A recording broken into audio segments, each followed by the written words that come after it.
ஏங்க அவர் எவ்வளவு பெரிய ஆக்டருங்க, நீங்க சொன்னா நம்ப மாட்டீங்க. அவருக்கு வேர்க்குது.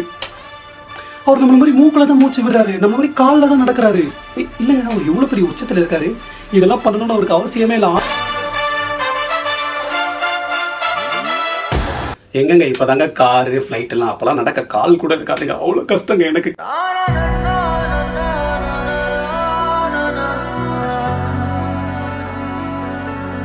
அப்ப எப்படி நடப்பீங்க ஓடுவீங்கன்னு இந்த மாதிரி கேள்வி எல்லாம் கேட்டா கொஸ்டின் கான்ட்ரவர்சியா இருக்குன்னு சொல்லி மைக்க தூக்கி எஞ்சிட்டு போய்கிட்டே இருப்பேன். அவங்களோட கேரவனுக்குள்ள நீங்க ஏன் தனியா போனீங்க? ஏங்க நாங்க 2 பேரும் கேரவனுக்குள்ள ரிஹர்சல் பண்ணிட்டு இருந்தாங்க. வேற என்னங்க பண்ணுவாங்க தனியா? சார் உங்க அழகோட சீக்ரெட் என்னன்னு சொன்னீங்கன்னா? அழகு எனக்கு அப்பா அம்மா கொடுத்ததுங்க. இந்த ஃபீல்டுக்குள்ள நான் எப்படி வந்து, அதுவும் உங்க அப்பாவால தானே வந்தீங்க?